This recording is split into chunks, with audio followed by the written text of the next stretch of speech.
近日，微博烫搜榜上有一个词条，肖战黑粉写了道歉信。看到有网友说，4年了，肖战维权终于成功。想到肖战维权上如此艰难，普通人的难成什么样呢？也不知这个人是否为文盲。这个手写字迹还真不是一般的丑，错字不是一般的多，诚意不是一般的敷衍。难道这位网暴犯是酒漏鱼吗？身为中国人，不会写基础的中文字，真让人鄙视啊！若说网暴犯写个小作文就能回头，我是第一个不信。在2020年4月至2021年7月，持续长达1年多时间对肖战的网暴，再看看这字体和错别字，确实很符合我对网暴犯的刻板印象。就这一篇小作文，只看出了我知道错了，但也就字面上的意思，大概实际还就是那副冥顽不改的死样子吧。昨天清晨，肖战从北京出发，到横店后就直接进剧组试妆造。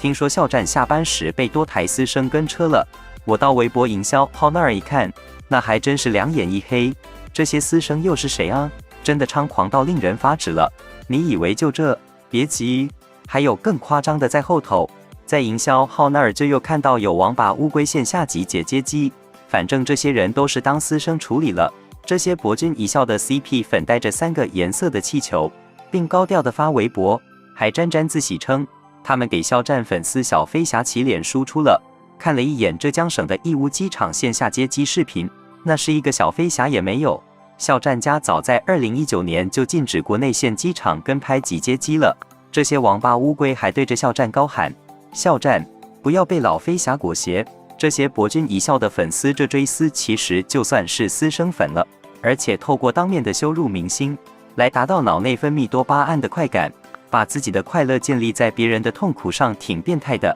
而且这样的行为也很不尊重肖战，在外人看来，也会觉得他们这个行为是真的很北七。闽南语用语降智的阴私。对此，有网友说，网吧在发什么癫呢？小飞侠再怎么样也不会撕掉肖战的男主奖，也不会让肖战带飞文盲。还没完，有网友说在微博看到博君一笑 CP 粉在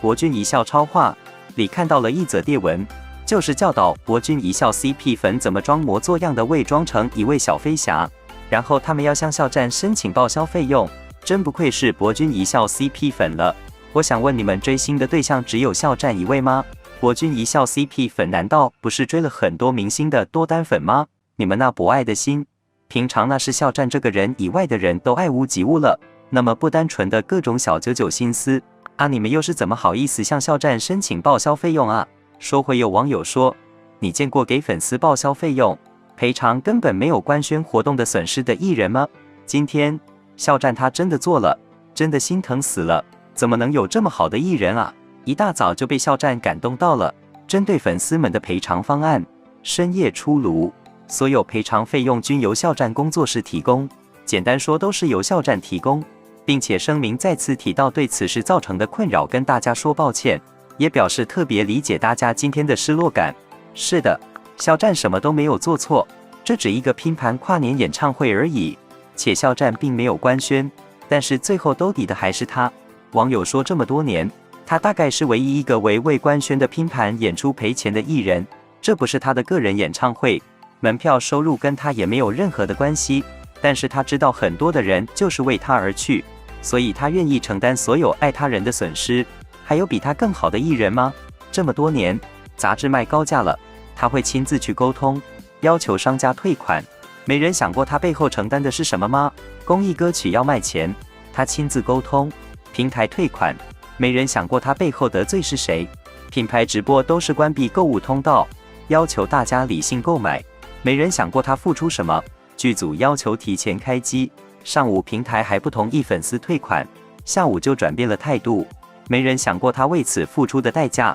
他一个人要承担来自于粉丝的抱怨、平台的损失，很多人恶意攻击，但是他从来没有说一句话，他就是默默地找方法去解决，从未卖惨。有的网友评论说，有时候我都希望他能跟粉丝卖一点惨，只要他出来直播，像别人那样委屈地说2句，粉丝肯定就哄好了。但是他是肖战啊，肖战就是不会这样去做，他永远站在粉丝的前面保护着他们，他用一己之力保护了所有的人，还有人说，通过这件事情，我发现肖战是真男人，有担当，宁愿自己吃苦赔钱，也不肯让粉丝受苦。只听过偶像割粉丝韭菜，头一回见偶像为粉丝买单的行为，那都是实实在在的真金白银呢。内娱真难找像他这么有担当的男人，很多已经买了票的粉丝们都不愿意去填那张损失单。大家说，请麻烦转告肖战，我们很爱他。作为成年人，我为自己的行为负责，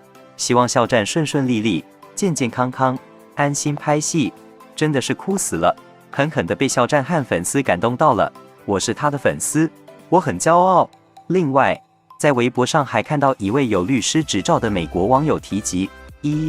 明明是别人的问题，却主动承揽起莫须有的责任，连夜和团队商量并制定出详细的解决方案。明明没有任何责任，却主动自掏腰包补偿粉丝的个人经济损失，能做到肖战这个份儿上的，放眼全内娱，也就唯他一人了吧。在这种情况下，还要跟风闹情绪，甚至威胁脱粉的，就问你还有没有心啊？2. 成年人要学会接受生活中的各种变故，因为你永远不知道明天和意外哪一个会先到来，情况突然发生变化。成熟理性的正常人的第一反应应该是及时止损，立刻与购票单位及出行住宿提供商积极沟通并协商解决退票事宜，而不是跑到微博或其他网络社交平台上发泄负面情绪，讨伐这个又辱骂那个。3. 人无完人，任何人都会有出现这样或者那样的工作失误，所以在任何时候都不要过度神化他人，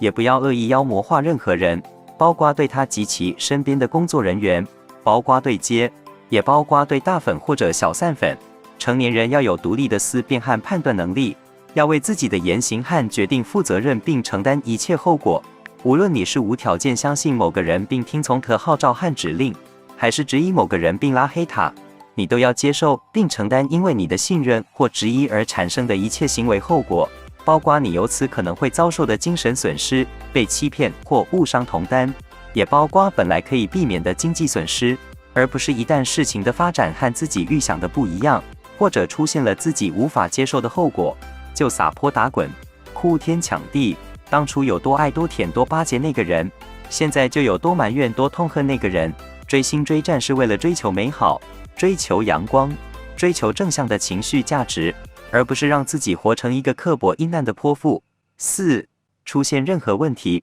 成年人的做法应该是有事儿说事儿，赶紧想办法帮忙去解决问题，而不是跳脚、发疯、发泄个人极端情绪，指责这个、辱骂那个，完全置问题本身于不顾，全凭自我主观臆测或道听途说的小道消息，甚至别有用心之人散布的谣言，就将矛头迅速指向内部，居这个又挂那个。5. 除了当事方之外，没有人知道究竟发生了什么，所以在没有掌握真凭实据的情况下，成年人的做法应该是对事不对人，不宜在公开场合发表对任何人的负面性言论，更不该上纲上线搞批斗、内居和拉黑那一套。尤其反感那些趁机落井下石、阴阳怪气的小人。你要记住，你今天因为他人的犯错或者失误就幸灾乐祸地上赶着去踩两脚，那么明天被挂、被踩、被群起而攻之的就一定会是你。6. 很多老粉都看得门儿清，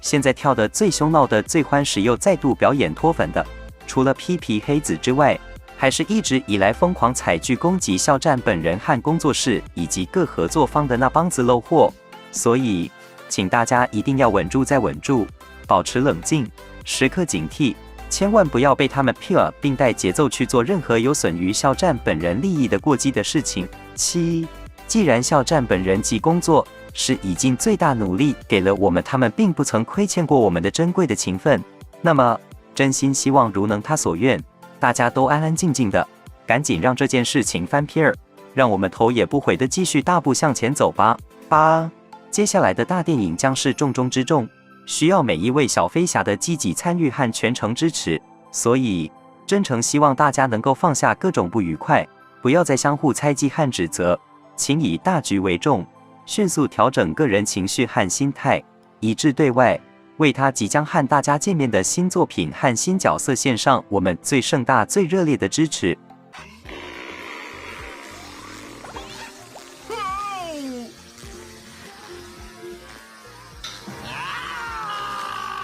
快乐就是，就像和那个什么。